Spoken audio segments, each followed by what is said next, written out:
What started as a whisper in the desert quickly became the loudest roar in global sports. A mysterious new league called Project B, backed by unimaginable Saudi wealth, has entered the game, and it isn't here to compete. It's here to conquer. Reports of a $1 billion offer sent shockwaves across the basketball world, especially when one name surfaced above all others: Caitlin Clark. The mere rumor shattered every barrier women's sports had ever known, leaving fans, analysts, and even league executives speechless. Could an untested league truly disrupt the entire foundation of professional basketball overnight? Social media detonated within minutes of the first report. Hashtags exploded. Commentators couldn't keep up. $1 billion. The number alone felt unreal. It wasn't just a magnitude, it was a symbolism. Women's basketball, often underpaid and underestimated, suddenly found itself at the center of the most audacious financial play in sports history. People didn't just see a payday, they saw a revolution in progress. But behind the excitement was fear. Fear that this offer wasn't about progress at all, but about power, control, and rewriting who really owns the future of women's athletics. Analysts began connecting dots at a terrifying pace. Project B's money wasn't coming from sponsors or media deals. It was coming straight from a royal treasury, a nation known for turning sports into soft power. With unlimited funding, no salary caps, and no financial limits, the game itself was changing. Leagues like the WNBA suddenly looked fragile, restricted by collective bargaining, limited budgets, and a reliance on modest growth. In contrast, Project B had no guardrails. It could simply write the biggest check, sign whoever it wanted, and call it the future. Then came the name that changed everything: Caitlin Clark. From the moment her face appeared in connection to Project B, the internet caught fire. She wasn't just a player, she was the player. The most electrifying name in modern basketball, a cultural force who transcended the sport. Her highlight reels had become global exports. Her jersey sales shattered records. And now, a Saudi-backed Super League wanted her as their crown jewel. For Project B, she wasn't a recruit. She was a statement, the proof that they could bend the basketball universe to their will. Inside industry circles, whispers turned to panic. Executives asked the same question: if Project B lands Caitlin Clark,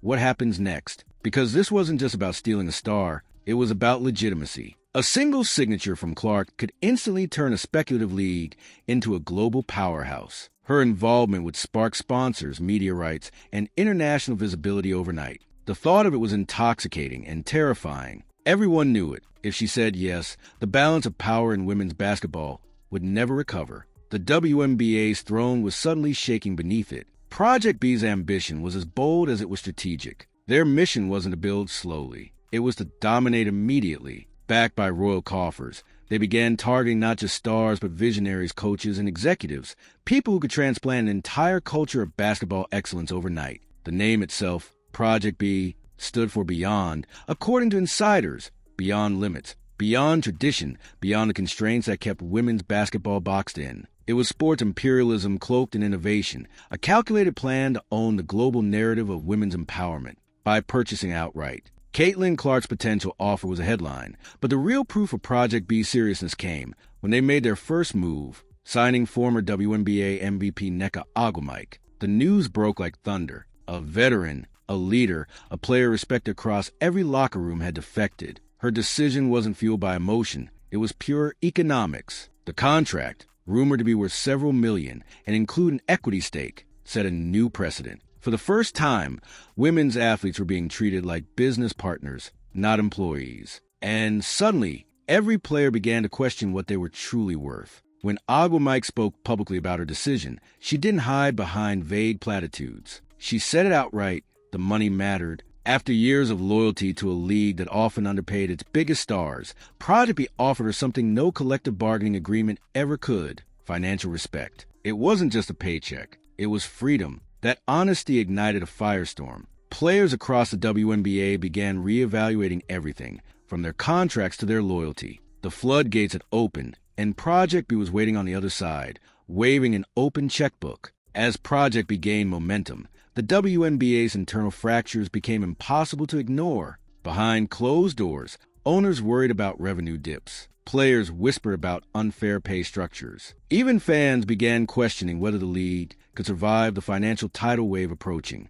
For years, the WNBA had fought to grow slowly, sustainably, within a framework of collective progress. but that stability suddenly looked like stagnation. Project B's emergence was like a mirror reflecting everything the WNBA couldn't be: fast, flashy, and fueled by limitless ambition. Commentators called it the sinking ship effect. When a new empire rises, the old one starts to crack. Every missed marketing opportunity, every under-televised game, every low salary suddenly became ammunition for criticism. The league's ongoing collective bargaining talks, already tense, now felt like rearranging deck chairs on the Titanic. And while executives preached patience, players were watching something new, an alternative future, where they didn't have to fight for recognition. They just had to sign. That realization was dangerous, because once players start dreaming of freedom, no amount of tradition can keep them anchored. Then came the whispers of scheduling, a masterstroke of timing that could dismantle the WNBA without firing a shot.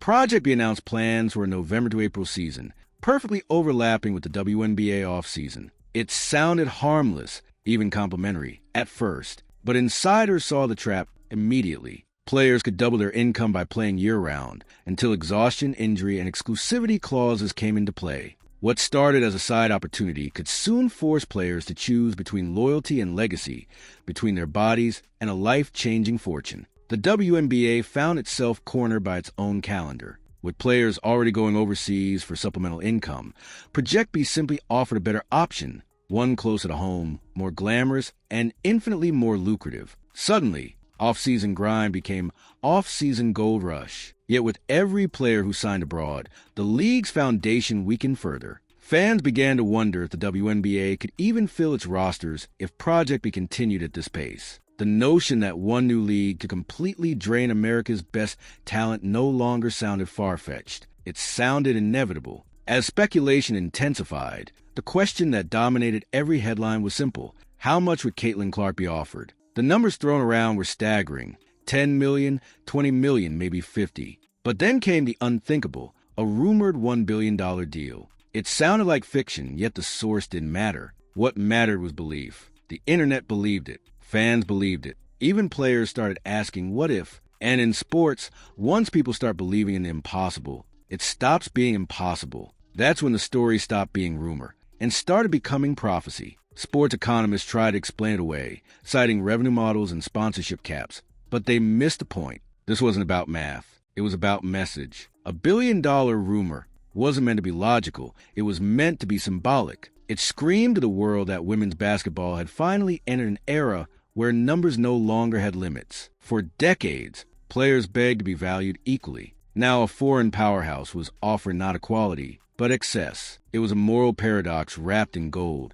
and Caitlin Clark was right in the center of it. Then came the tweet that broke the internet. Project B could officially end the WNBA with one move: sign Caitlin Clark and make it exclusive. The idea was terrifying in its simplicity. All Project B needed to do was lock down one player, and the rest would crumble. It wasn't hyperbole, it was business logic. If the face of women's basketball wore a Project B jersey, sponsors would follow her, fans would follow her, and soon the media would too. The WNBA's problem wasn't competition, it was identity, and Clark was its identity. Executives inside the WNBA reportedly debated damage control strategies. Could they counter with higher pay? Could they offer equity? The truth was bleak. They couldn't match the money. Saudi wealth had no ceiling. For Project B's financiers, $1 billion was a conversation starter, not a limit. The WNBA, by contrast, was built on careful budgeting and collective responsibility. It was David versus Goliath, but this time, Goliath had infinite slings. The fear spread quickly. If Project B got Clark, it wouldn't just change basketball. It would erase borders, rewriting who could. Behind every negotiation was a moral dilemma: loyalty versus legacy. Many players love the WNBA, but love doesn't pay generational wealth. When Project B dangled financial freedom, houses for parents, college funds for siblings, stability for life, who could say no? The WNBA asked for patience. Project B offered paradise. That contrast turned devotion into doubt. For many, it wasn't about betrayal. It was survival. The realization that your dream job could finally be profitable somewhere else changed everything. It made staying loyal to a struggling league feel less like integrity and more like self-sacrifice. The conversation took a darker turn when critics accused Project B of sports washing, using basketball to polish reputations abroad. But for players, those debates were luxuries of the rich. They had spent years working 2 jobs, flying coach, and stretching checks that barely matched their talent. Suddenly, they were being told they could earn NBA-level money, and the only catch was geography. Many quietly wondered, why should they be the moral compass when the world had ignored them for so long? That quiet internal rebellion gave Project B its real power, empathy disguised as opportunity. By the time the dust settled, the sports world had split into 2 camps, the defenders of tradition and the believers in revolution. ESPN panels raged, Twitter spaces buzzed, and through it all, Caitlin Clark remained silent, a silence that spoke louder than any press conference ever could. Every day she didn't deny the rumors. Speculation grew. What if she was negotiating behind the scenes? What if the offer was real? The suspense became addictive. Fans didn't just want an answer, they needed one, because her decision would decide the fate of an entire league. Analysts began comparing Project B's model to other Saudi-backed ventures, LIV golf, combat sport promotions, even esport expansions. The pattern was identical, by stars, by attention, by legitimacy. It wasn't about building something new. It was about absorbing the old. LIV golf didn't destroy golf. It redefined it. Could Project B do the same to women's basketball? The idea wasn't far-fetched anymore. If they could lure away MVPs, if they could outpay entire leagues, and if they could make the face of women's sports their global ambassador, the outcome was already written. That's what made Caitlin Clark's potential involvement so seismic. This wasn't a recruitment. It was a referendum on equality, on capitalism, on who truly runs sports. Every whisper about her contract wasn't just about dollars. It was about destiny. Would she stay loyal to the league that birthed her stardom, or would she leap into uncharted waters for a payday so big it would make history itself blink? For the first time in decades, one player's choice could define the direction of an entire sport, and the world was holding its breath. Meanwhile, Project B kept expanding quietly, signing trainers, broadcasters, and digital creators. They weren't just building a league. They were building an empire. Every signing, every viral post, every headline was part of a coordinated campaign to legitimize themselves before the first game even tipped off. It was genius and chilling.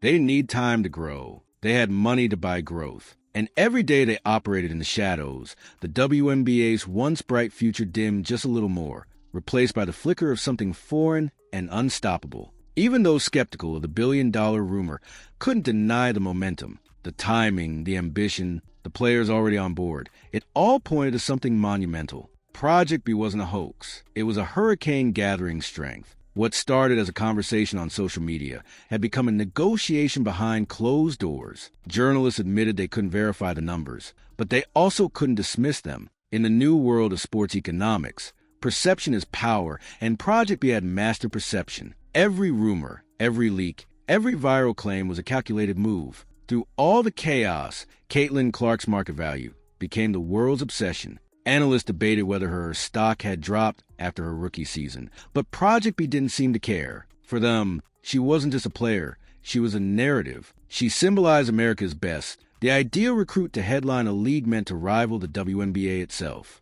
Whether they offered $10 million or $1 billion didn't matter. What mattered was that everyone believed they could. And in the realm of influence, belief is currency. That's what Project B was truly spending. As days passed, the idea of a Saudi-funded women's basketball Super League no longer sounded absurd. It sounded inevitable. The same formula that shook golf, boxing, and soccer was now creeping into basketball's most sacred space. And the reaction? Fear disguised as fascination. Fans argued online. Sponsors watched silently, and the WNBA's leadership scrambled for solutions that no longer existed. Because how do you fight an opponent who can print money? How do you defend against ambition that sees no moral or financial ceiling? The old rules were gone. The new game had already begun. Project B's rise revealed an uncomfortable truth. Loyalty in modern sports is fragile when weighed against generational wealth. The WNBA had built its foundation on community and cause.